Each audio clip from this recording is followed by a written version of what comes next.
Hello, સ્વાગત છે તમારા બધાનું મારા કિચનમાં. આજે મેં બનાવ્યો છે હાંડવો. તો સૌથી પહેલાં આપણે એનું પ્રીમિક્સ બનાવીશું અને પછી એમાંથી હાંડવો તૈયાર કરીશું. તો તેના માટે મેં આ કણકી ચોખા લઈ લીધા છે અને 2 કપ લીધા છે કણકી ચોખા. સાથે 1 કપ ચણાની દાળ, અડધો કપ તુવેરની દાળ અને અડધો કપ અડદની દાળ. આ બધું પરફેક્ટ માપ સાથે લઈ લેવાનું છે અને સરસ મિક્સ કરી અને એને મિક્સર ગ્રાઇન્ડરમાં કરકરું દળી લેવાનું છે. તમે ઘંટીમાં પણ દળી શકો છો. તો આ સાથે નાખ્યા છે થોડા 1 ચમચી મેથીના દાણા, એ બી આપણે અંદર જ મિક્સમાં નાખી દીધા છે જેથી ફર્મેન્ટેશન સારું થાય. હવે આ મિક્સરને આપણે મિક્સરમાં કરકરું દળી લઈશું. જો આ રીતે કરકરો લોટ તૈયાર થઈ જશે. આ કરકરા લોટને એકવાર ચાળતું જવાનું છે. જેમ જેમ પીસાય એમ થોડો ચાળી લેવાનો છે લોટ, એટલે છેલ્લે પાછું થોડું કકરું આવે એને ફરી એકવાર મિક્સરમાં નાખીને ચાળી લેવાનું છે. તો આવો સરસ કકરો લોટ આપણું હાંડવાનું કે પીળા ખાટા ઢોકળાનું પ્રીમિક્સ તૈયાર છે.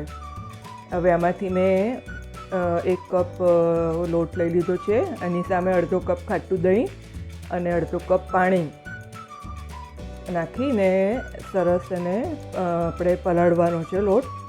આપણે સાંજે હાંડવો બનાવવો હોય તો બપોરે 11-12 વાગે લોટને પલાળી દેવાનો છે, જેથી સાંજ સુધી સરસ આથો આવીને તૈયાર થઈ જાય. આથો સરસ આવે તો હાંડવો સરસ પોચો બને છે. તો હવે આ દૂધી લઈ લીધી છે અને દૂધીને છીણી લીધી છે. આ રીતે આ સાંજે જુઓ 6 થી 8 કલાક આપણો આથો આવી ગયો છે. કેટલો સરસ આથો આવી ગયો છે, જાળી પડી ગઈ છે. સરસ એકવાર મિક્સ કરી લેવાનું છે ખીરું.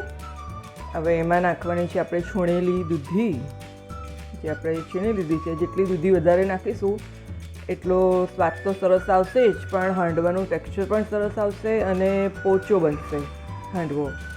તો દૂધી સારી એવા પ્રમાણમાં નાખી શકો. તમે બીજા વેજીટેબલ પણ નાખી શકો છો, તમને જે ગમતા હોય તે બધા જ. હવે સાથે નાખ્યું છે બેઝિક મસાલા આપણા: હળદર, મરચું, ધાણા જીરું, લાલ મરચાંની પેસ્ટ, આદુ લસણની પેસ્ટ. હવે નાખવાનું છે ગોળ,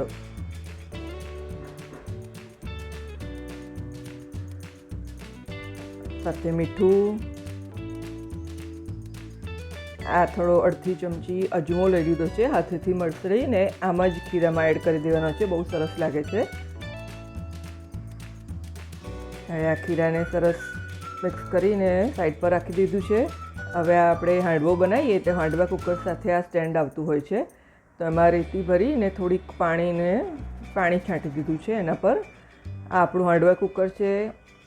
હવે એને થોડું તેલથી ગ્રીસ કરી લઉં છું, તેથી હાંડવો ચોંટે નહીં અને પછી પણ આપણે એને ઇઝીલી રિમૂવ કરી શકીએ. તો સરસ ગ્રીસ કરી લીધું કુકર. હવે આ વઘાર માટે તેલ લઈ લીધું છે. હવે એમાં નાખી રહી થોડીક મેથી દાણા અને થોડુંક તતડે ત્યાં સુધી રહેવા દેવાનું. પછી એમાં નાખવાના સિંગદાણા. સિંગદાણાને નાખો ત્યારે ગેસ ધીમો કરી દેવાનો, એટલે ક્રન્ચી લાલ સરસ થાય. લાલ મરચાં, હિંગ. હવે ગેસ પરથી નીચે ઉતારી લેવાનું અને નીચે ઉતારીને લાલ મરચું નાખવાનું, જેથી મરચું બળી ન જાય. સાથે અડધી ચમચી નાખ્યો છે ખાવાનો સોડા. હવે આ વઘારને આપણે ખીરામાં એડ કરી દેવાનો છે અને સરસ મિક્સ કરી દેવાનું છે બધું. જો કેવું સરસ દેખાય છે અને સોડા નાખ્યો છે આપણે, એટલે ખીરું સરસ એકદમ ફૂલી જશે.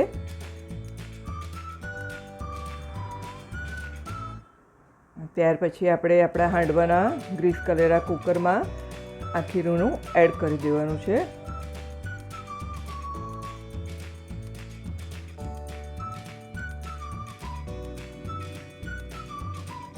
બધું ખીરું અંદર પોર કરી દીધું છે.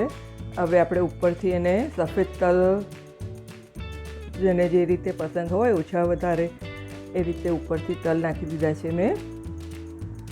અને તલ વધારે ગમે છે, એને ખાવામાંય સારા લાગે છે અને ગુણમાં પણ સારા હોય છે, તો હું તે સારો એવો તલનો ઉપયોગ કરું છું.